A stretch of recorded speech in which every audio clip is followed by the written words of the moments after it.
ఆరాటం లేనిదే నీ ఆశ గెలవదు. పోరాటం చెయ్యనిదే నీ బ్రతుకు పండదు. నీ ప్రయత్నం లేనిదే నీకు ఎవరు చేయూతనివ్వరు. స్వప్నం ఒక్కటే చాలదు, ఆకాశమే నీ హద్దుగా భావించి, నీ ప్రయత్నానికి నీ కృషిని జోడించి ఈ వినీల విశ్వంలో విహరించు. Welcome to my channel Ammadivena Sailaja. ఎలా ఉన్నారండి మీరందరూ? నేనైతే చాలా బాగున్నానండి. మీరు కూడా నాకంటే ఇంకా చాలా బాగుండాలని ఆ మహాశివుణ్ణి వేడుకుంటూ ఈరోజు వెల్కమ్ చెప్తున్నానండి. ఈరోజు ఇలా సరదాగా ఈవినింగ్ వాక్కి మా ఫ్రెండ్తో కలిసి ఈవినింగ్ వాక్, ఇంకా తెలుసు కదండి నాకు ఇష్టమైన గుడి పెద్ద శివాలయం గుడికి వెళ్తున్నానండి.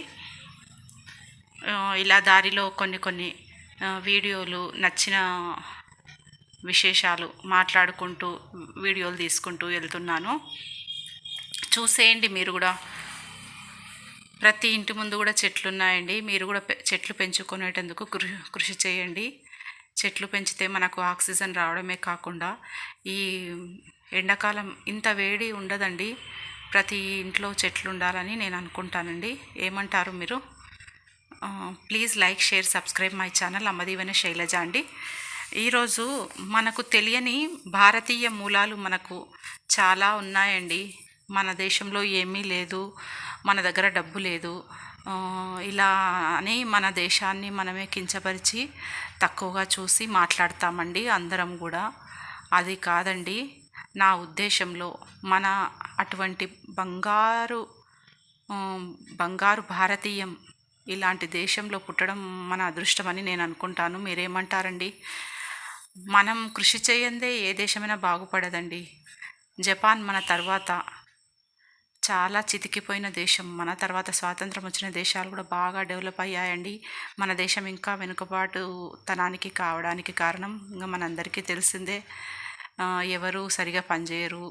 కొంచెం చేసిన వాళ్ళు చేస్తూనే ఉంటారు, చేయని వాళ్ళు చేయకుండానే ఉంటారు. ఎవరికి ఒక లక్ష్యం అంటూ ఉంటేనేమో ఎవరి పనులు వాళ్ళు నిర్వహించుకుంటూ వెళ్తే దేశం బాగుపడుతుందండి.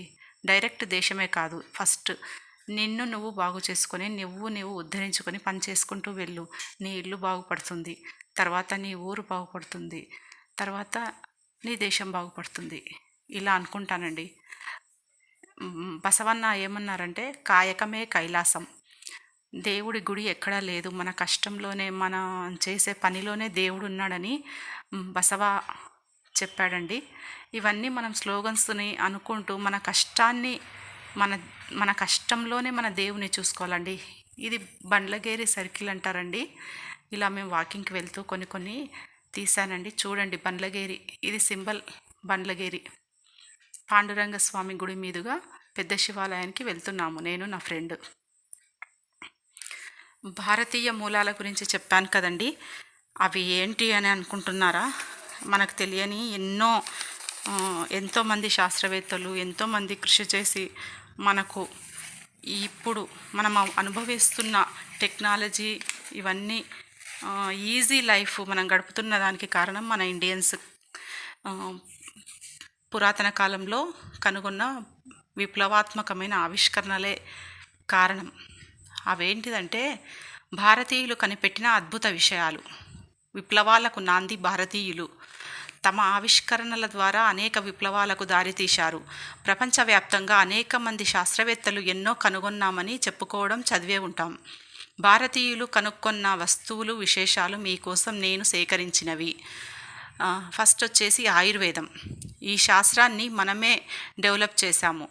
కొన్ని ప్రత్యేక స్థలాల్లోని మూలికలు, మసాలాలతో అనేక అనారోగ్య సమస్యలకు పరిష్కారం కనుక్కున్నారు. ఈ ఆయుర్వేద వైద్యమే నేటి ఆధునిక వైద్య విధానానికి మూలం.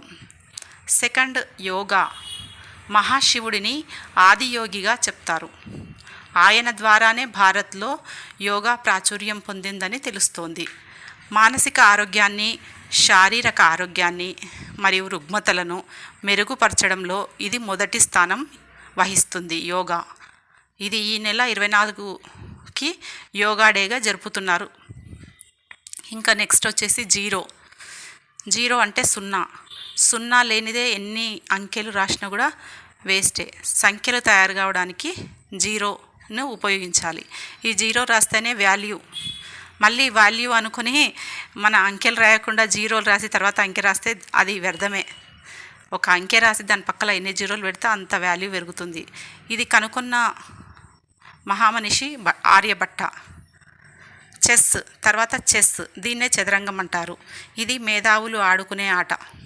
ఈ ఆటలో ఎత్తులకు పై ఎత్తులు వేస్తూ ఆడతారు.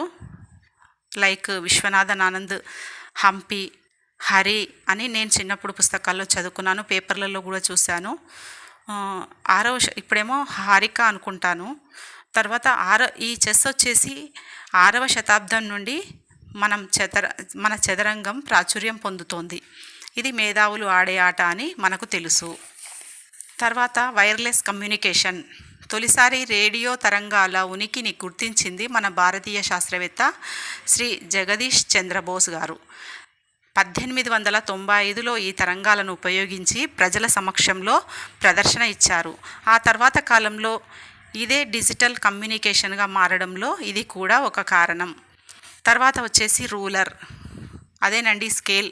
ఇప్పుడు మనం స్కేల్ ఉపయోగిస్తున్నాం కదా, దానికి ఫస్ట్ పునాది వేసింది ఇండియన్సే. స్కేల్ను ఫస్ట్గా వాడింది ఇండియన్సే. మొదటగా సింధు నాగరికత అంటే క్రీస్తు పూర్వం 1500వ శతాబ్దం నుంచే సింధు నాగరికతలో వాడారని పురావస్తు శాఖ వాళ్ళ తవ్వకాల ద్వారా తెలిసింది. దీనిపై డెసిమల్స్ కూడా ఉన్నాయంట. తర్వాత చెరక వచ్చేసి బట్టలు నేయడానికి వాడే ఒక పరికరం. దాని నుంచి నూలును వడికి దారంలాగా తీస్తారు, దాని నుంచి దుస్తులను తయారు చేస్తారు. ఇది దాదాపు సామాన్య కాలం 500ల శతాబ్దం మధ్యలో 1000 శతాబ్దం మధ్యలో వాడారంట అండి. ఈ చెరకాని మనమే మొట్టమొదటిసారిగా కనుక్కున్నాము. తర్వాత షాంపూ అంటే మనం తలపై వాడుకునే, తలస్నానానికి వాడుకునే షాంపూ అండి. ఇది సంస్కృత పదం చాపో అనే పదం నుండి వచ్చిందంట. ఇది కూడా సింధు నాగరికతలోనే వాడారని తెలుస్తోంది. అప్పుడు దొరికే మూలికలు, సహజ సిద్ధమైన తైలాలతో ఈ షాంపూని వాడారని తెలుస్తోంది. ఇదండి మన భారతీయులం. మనకు ఎన్నో తెలియని మూలాలు ఉన్నాయండి ఈ దేశంలో. మనం సరిగ్గా తెలుసుకొని బతకాలి, కానీ ఏ అమెరికా పనికిరాదు, ఏ జపాన్ పనికిరాదు అని నా ఉద్దేశం అండి. మీరేమంటారు? మీ అభిప్రాయాన్ని కామెంట్, లైక్, షేర్, సబ్స్క్రైబ్ ద్వారా తెలియజేయండి. థ్యాంక్ యూ అండి. మీ ఆదరణ బాగా దొరుకుతుంది, వ్యూస్ బాగానే వస్తున్నాయి, సబ్స్క్రైబర్ కూడా బాగానే వస్తున్నారు. ఇలాగే లైక్, షేర్, సబ్స్క్రైబ్ చేసి ఇట్లానే చేస్తే నేను ఇంకా ముందు మంచి వీడియోలను చేయాలని అనుకుంటున్నానండి. మంచి మంచి అంశాలతో కూడిన వీడియోలను చేయాలని అనుకుంటున్నాను. ఇలా చూసేయండి. ఇలా శివాలయానికి వెళ్ళామండి. అక్కడ ఒక అంగవైకల్యం గల వ్యక్తి గుడి లోపలికి నడవడానికి కూడా వస్తలేదు, మొత్తం మోకాళ్ళపై దొగ్గాడుతూ గుడికి వచ్చాడండి. ఆయన భజన చేస్తాడంట రోజు. ఈ శివాలయాన్ని మీకు ఫస్టే చూపించానండి. చూడలేని వాళ్ళు ఉంటే శివాలయం గురించి ఒక వీడియో చేశాను. మీరు సబ్స్క్రైబ్ చేసుకున్న తర్వాత బెల్ ఐకాన్ని నొక్కితే ఆల్ అని వస్తుంది. ఆ ఆల్ని నొక్కితే నేను చేసిన వీడియోలు కానీ, షార్ట్స్ కానీ, మంచి విలువలతో కూడిన షార్ట్స్ కూడా చేశానండి. థ్యాంక్ యూ సో మచ్ అండి.